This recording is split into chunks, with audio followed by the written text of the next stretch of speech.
Welcome to this week's episode of the OLA Adult Dad Faith Formation Podcast, where we take 15 minutes, give or take, to unpack the Sunday Gospel reading. So, as we say, we'll have a better understanding of and appreciation for the passage when we hear it proclaimed during Sunday Mass. This is the last Sunday of the liturgical year, which means next Sunday begins Advent. And traditionally, the last Sunday of the liturgical year, the church puts before us the Gospel of John, because the last Sunday of the liturgical year is the solemnity of Jesus Christ, King of the universe, otherwise known as the Feast of Christ the King. So here we are, the last Sunday of the liturgical year. It's the Feast of Christ the King.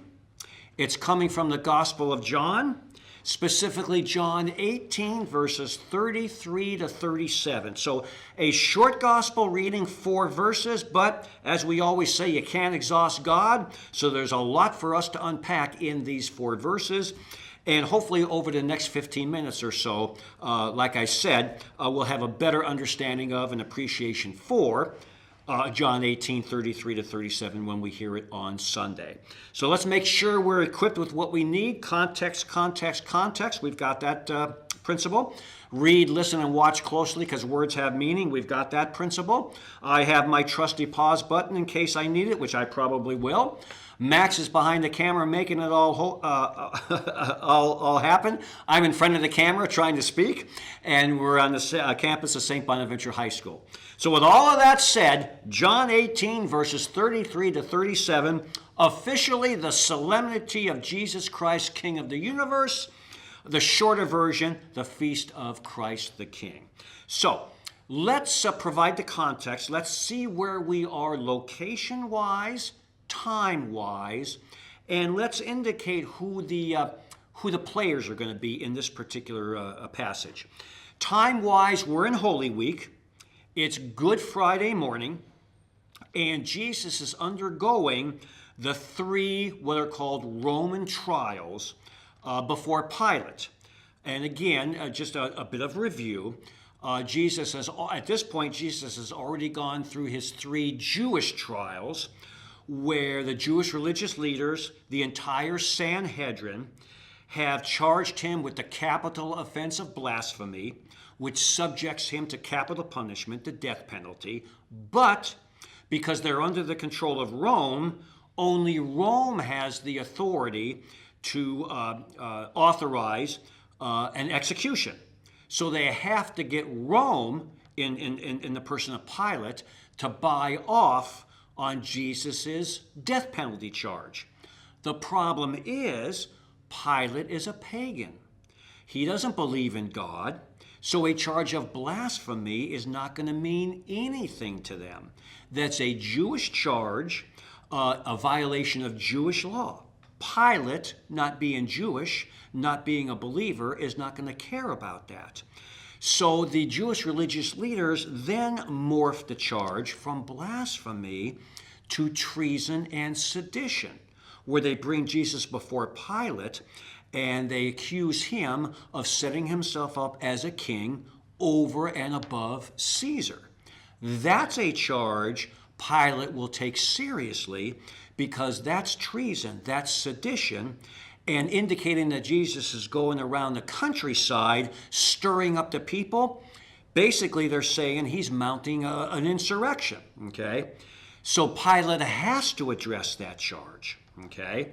Which is the whole basis of why in these 4 verses, Pilate is trying to find out from the lips of Jesus if, in fact, he is a king, because that's the charge that he's being brought before Pilate with, okay?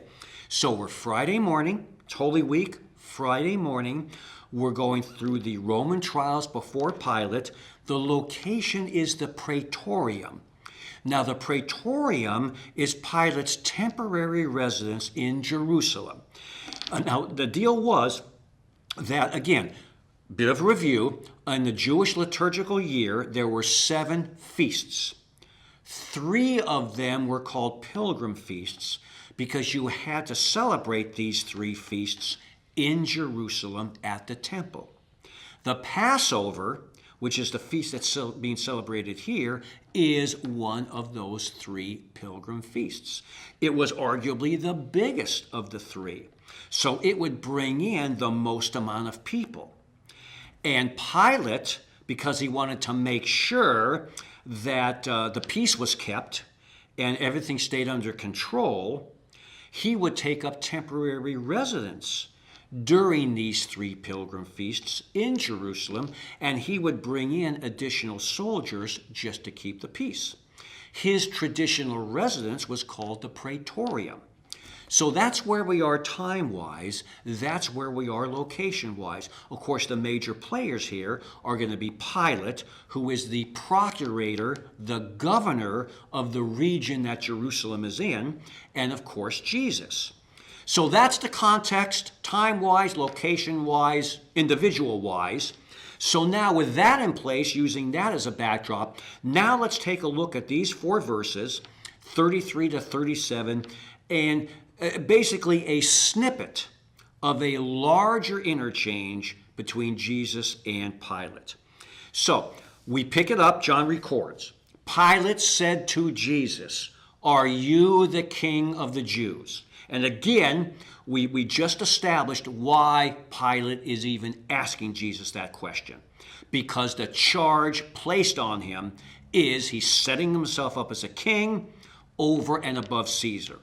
Pilate wants to know from Jesus' own lips whether this is true.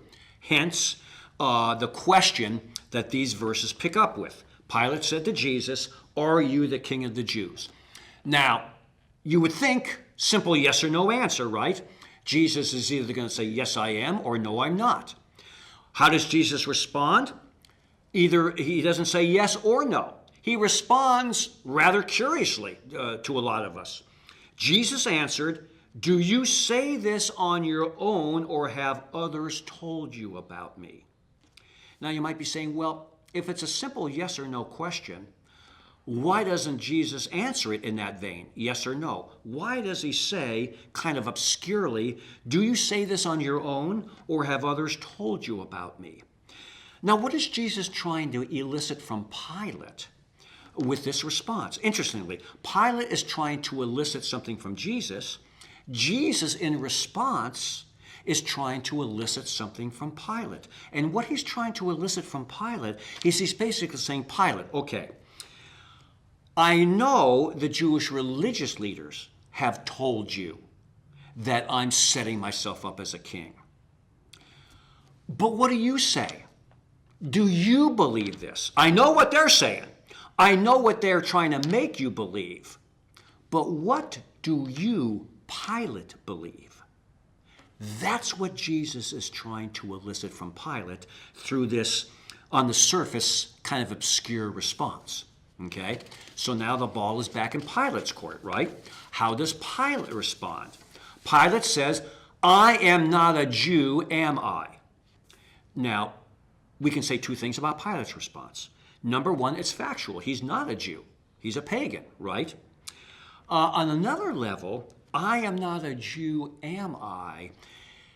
If you look at various commentaries that have been written to unpack this before, a lot of them will indicate that Pilate asked Jesus a yes or no question. Are you king of the Jews? Expecting Pilate to answer yes or no. When Pilate doesn't, and he throws a question, or when Jesus doesn't, and he throws a question back at Pilate, Pilate is a little irked, a little annoyed, right? And it's in that vein, a lot of the commentators say that Pilate gave this response, okay? "I'm not a Jew, am I?" was more of a response of being irked and being annoyed, that rather than just answering a yes or no question, yes or no, now Jesus is asking Pilate the question, and Pilate's kind of irked by this. Because after all, in Pilate's view, Jesus is the one on trial. And Pilate will be the one asking the questions, not Jesus. So the thinking has always been this has been asked out of kind of being irked and being annoyed. Okay? He follows that up. Your own nation and the chief priests handed you over to me. What have you done? So it's almost like Pilate's going, back at you, Jesus. Look, the only reason you're here is because your own people are handing you over. All right? That should tell you something. So again, Jesus, what have you done? Okay? Pilate, so we've got this tennis match. We've got this back and forth. Okay? Notice how Jesus answers. My kingdom does not belong to this world.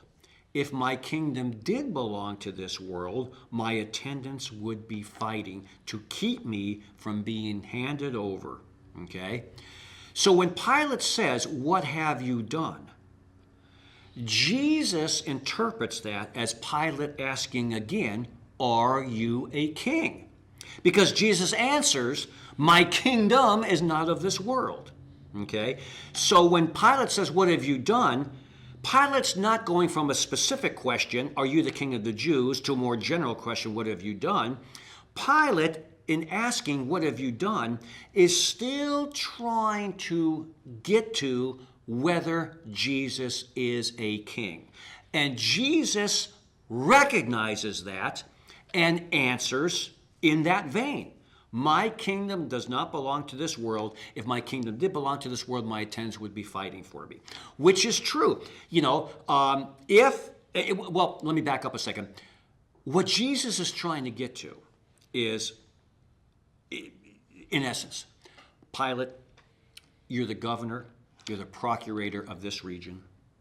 I understand if someone is brought before you claiming to be a king, that is treasonous language, something that you have to deal with, something that you should be worried about because you're going to have to answer to Caesar for it, right? I understand all that, Pilate. But, Pilate, okay, my kingdom, you don't have to worry in an earthly vein about my kingship or my kingdom because it's not of this world. I'm not a guy trying to make myself an earthly king, trying to establish an earthly kingdom by means of a revolution and an overthrow of Caesar. That's not who I am. That's not what I'm trying to do. That's not what I'm about. That's not the kind of king I am. It's not the kind of kingdom I'm trying to establish. My kingdom is not of this world, Pilate. In essence, telling Pilate, it's nothing you have to worry about. It's not treasonous. It's not sedition. It's not an insurrection. It's nothing that you have to militarily guard against. That's what Jesus is trying to get across to Pilate when he says, my kingdom is not of this world. Okay? And to underscore that, he says, think about it, Pilate. In essence, if my kingdom was of this world, my subjects would be fighting for me. They wouldn't be just sitting on their hands watching me being handed over. They wouldn't be sitting on their hands watching their king being handed over to be killed. They'd be fighting tooth and nail for me. So the fact that they're not further underscores the fact that, yes, I'm a king. Yes, I'm going to establish a kingdom, but it's not of this world, and it's nothing you have to militarily worry about and answer to Caesar for. Okay? That's kind of what Jesus is trying to get across to Pilate at this point. Okay? Now, how does Pilate respond to this? Let's pick up the narrative. So Pilate said to him, then you are a king. Okay? Because Jesus is talking. My kingdom is not of this world. All right? Pilate hears kingdom. He goes, okay, if you say you have a kingdom, then you have to be a king. And again, Pilate goes back. Again, are you a king? So what Jesus is trying to get across to Pilate, in essence, it's not an earthly kingdom. I'm not a military or a political king.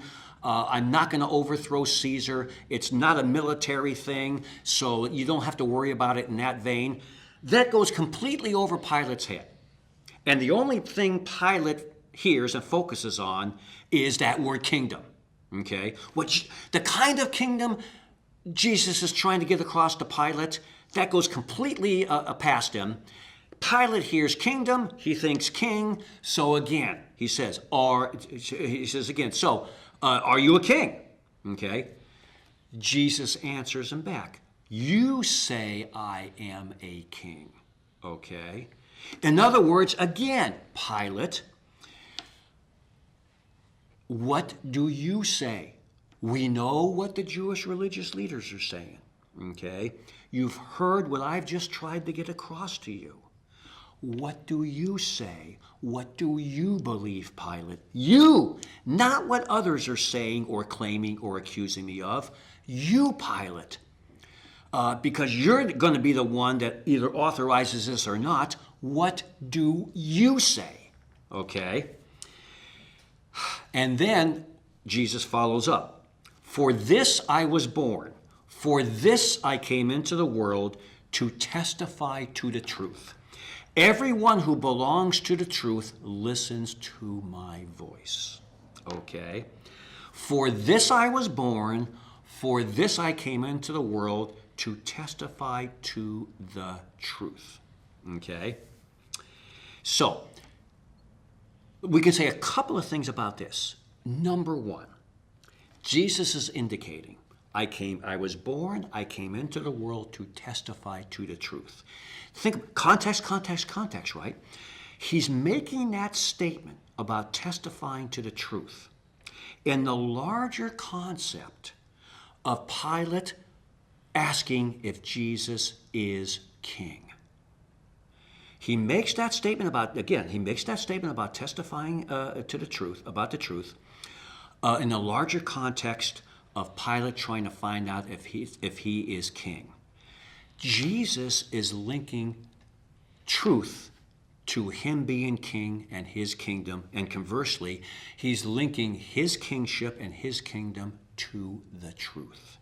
Okay? So where do we find the truth? We find it in him and his kingdom. Okay? So it's interesting Jesus makes the truth statement within the larger context of he's being interrogated as far as whether he's a king, indicating that truth is found in me, my kingship, and my kingdom. Okay? And then he says, okay, everyone who belongs to the truth hears my voice. Okay?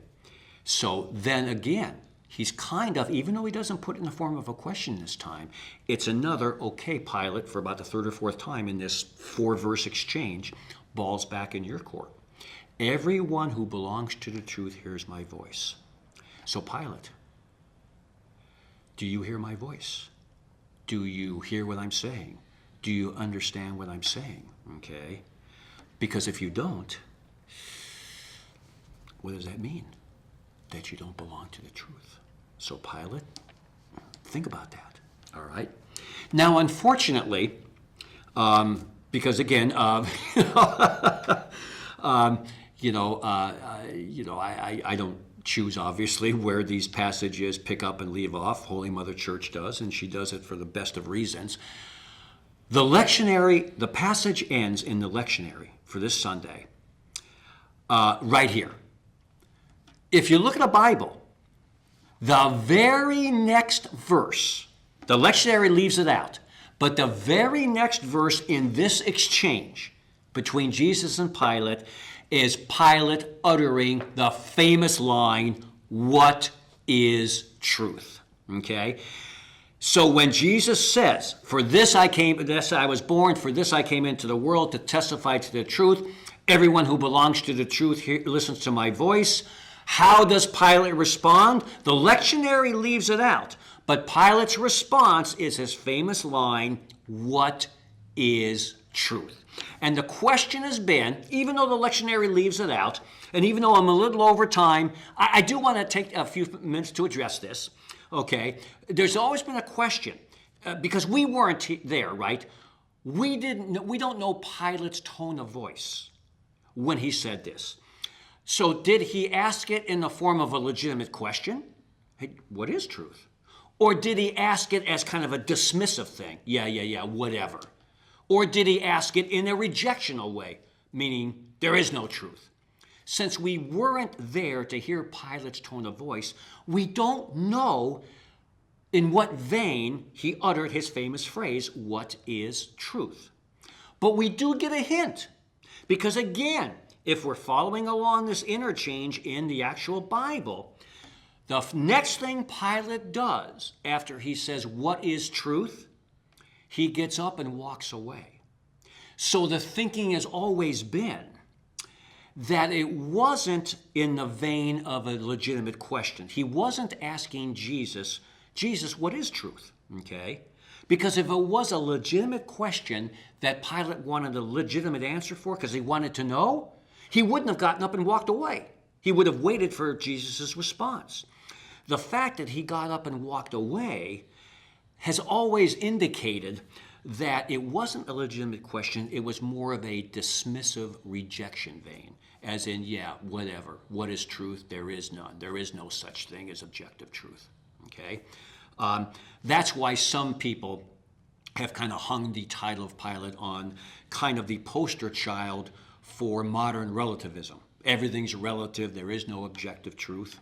So anyway, I just wanted to take a few minutes in this podcast to address that, because that is a famous line that Pilate utters, that the lectionary leaves out. But it always did lead to that question, in what vein did Pilate utter it? So I figured I'd take a couple of extra minutes and address that. So with that, I got this monitor staring me at the face. Max sometimes is not too subtle. It says 21 and a half minutes. So I'll quickly wrap up. Again, thank you for watching and listening to these gospel podcasts. And from the campus of St. Bonaventure High School, I'm Charles Merritt. Until next week, which is the first week of Advent, take care, everybody, and God bless.